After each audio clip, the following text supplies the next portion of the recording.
How's it going, guys? It's your boy, and guess what? It's International Women's Day, so that can only mean one thing: respecting women. We've got to respect the women. And well, you see, McDonald's decided to respect women in the only way they knew how, even though they must have had a meeting and they must have had like endless talks about what they're going to do for this day, because you know they need to make a lot of money. I mean, show how much they love and respect women so much that they pay them minimum wage and don't give them many benefits as much as their male counterparts as well. But let's not get into that, because men don't have any issues. Remember, International Men's Day is ignored.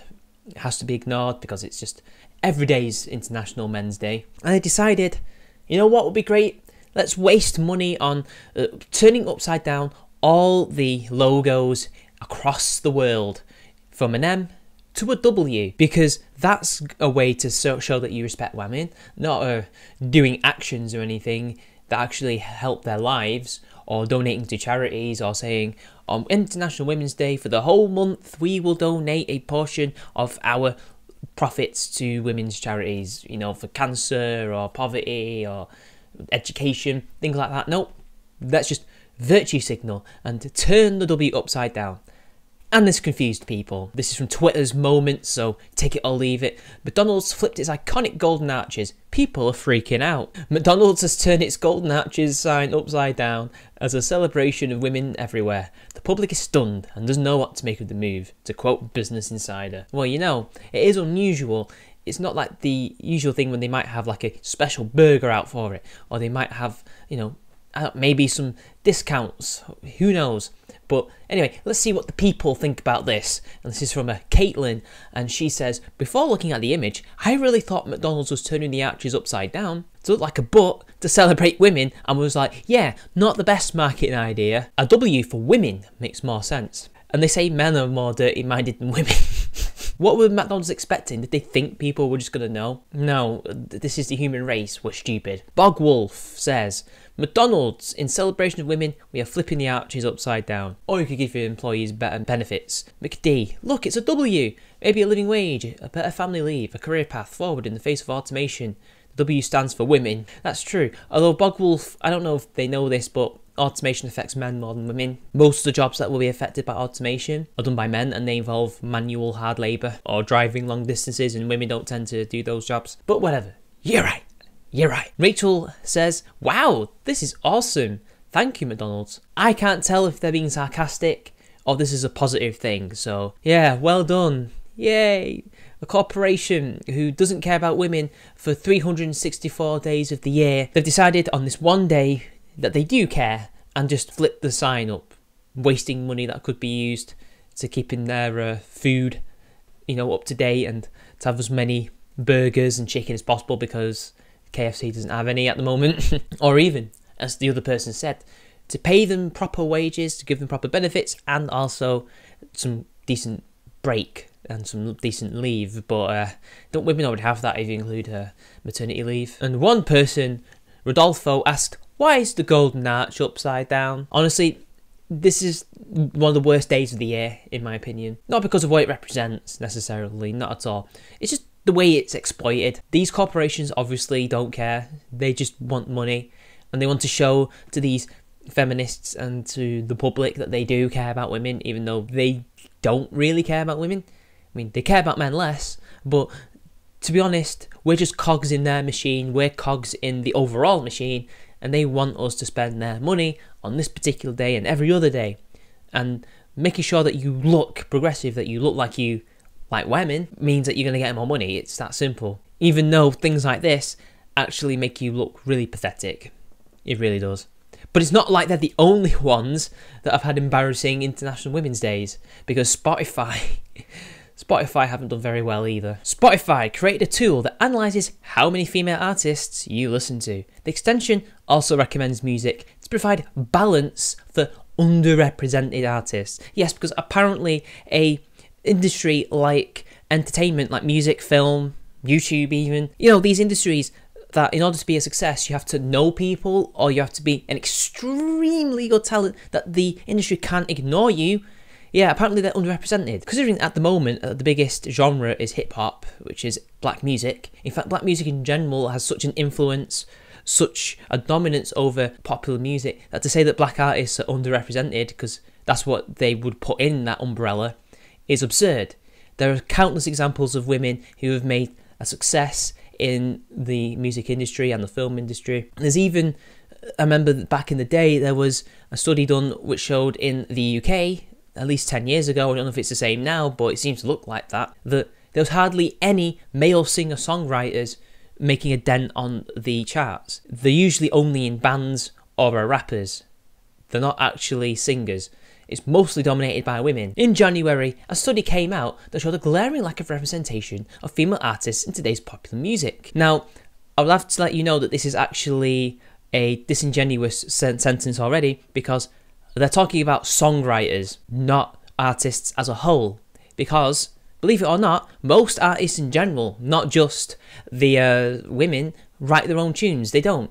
If they do write them, they tend to write them with other people or let others do them for them. And for some reason or another, and it's been the case for a very, very, very long time, men are the ones who write the songs. I don't know why that is. They just are. Probably because, maybe to do with the thing about men and women. Women are more into people, men are more into things. Women are more likely to go out and perform rather than men, who are more likely to sit back and write and use their instruments and their pens and pencils to write stuff. You know the usual things that we see in the psychological studies of men and women, but that's only just an assertion. It could be other things. I don't know. But they're not underrepresented in terms of the charts, and they're not underrepresented in terms of people's listening taste, because that's subjective. And in support of International Women's Day on Thursday, Spotify has launched a new tool that shows a gender breakdown of the artists you listen to. Then it creates an equalised playlist with suggestions of artists to check out if you're looking for a more even gender split in your playlists. The idea is that the industry isn't properly exposing female artists to listeners who want to hear their music, and this tool could help shift the imbalance for people. Give it a try. Firstly, what is it with modern day articles? They're just never proofread. That made no grammatical sense, and I couldn't read it and tripped over the words. Second, I literally, every time I'm on Judas Priest's videos to listen to some songs or watch live videos, I keep getting this horrible advert with "We're on top of the world," and in the advert there's only one male singer-songwriter or just a singer or artist, whatever, and the rest are all women. And when you look at the adverts where it's not that one and you see more men, it seems to be relatively equal. So they're not failing to do anything. It seems to me that they're failing to get more females to become songwriters. Now, why is that? I don't know. It could be the genre that they're in. Maybe they're more likely to be female songwriters in bands and in more avant-garde, experimental type stuff than, say, popular music, which makes sense because in popular music, there's less of a, prejudice against not writing your own tunes, whereas in rock music, hip-hop, there's the underground and the more fringe elements of it, unless you're really successful doing your own stuff. Getting ghostwriters and getting other people to write your own tunes, like Korn did once, not good. It's not good for your cred. It isn't perfect and it's heavily branded, but it's a start. Well, yeah, of course it's branded, because they're not interested in your music taste. They're more interested in your money. It's all about the money. It's not caring about these people because they're women, really. All they want is for people to click and to get money. Streams make money. That's really all it is. In 2017, all 10 of the top 10 most streamed tracks on our platform were performed by male artists. Spotify's Tim Gantz says, "This really doesn't properly represent the fantastic work done by female artists, particularly in 2017, an amazing year for women in music. If it was so amazing, how come the top 10 were men? And how many of these men were rappers?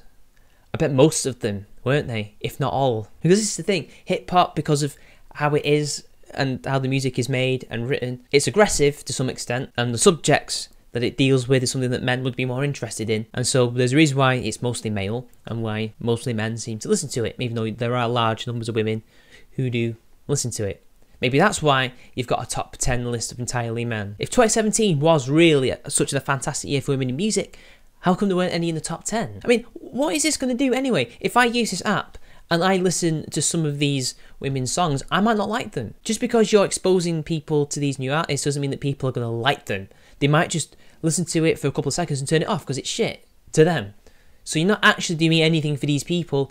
You might be getting them a few cents, but people aren't going to be checking out their music even more if they don't like it. So in the end, this doesn't help female artists. And again, it's nothing more than a virtue signal, and it's actually prejudiced against men. This is essentially dumbing down the advertising of men and increasing it for women, because apparently being prejudiced towards one group will automatically uplift another, which we know is a fallacy and doesn't work. So there we go, the two dumbest companies of today, unless there's even more out there that I just haven't got a chance to check out, doing dumb virtue signalling things to show how good they are. And I'm basically saying to us, please spend your money on our products and our services, because we're good boys, we like women. Honestly, we should really just do away with these types of days in general, in my opinion. They really do nothing for the demographics that they purport to be supporting. Now, I do think, to more of an extent, International Men's Day does try to do more things for men, especially since it was something made by MRAs. But the problem is, most people ignore it, but that's not their fault. That's the people's fault for the empathy gap and other things, and feminists trying to downplay it or even attack it even. But ultimately, I think these days and months just serve to divide people, especially as you can't have certain days or months about certain demographics. But let's not talk about those certain demographics, shall we? But anyway, what do you guys think? Is it cringe? Is it shit? Is it just a virtue signal? Or is this a good thing to expose more good music or shit music to the masses? I'll leave it up to you. Please do like, share and comment. Do subscribe if you would like to, and if you would like to support me financially, please do donate to my Maker support. Links down below. Until next time, I'll see you all later.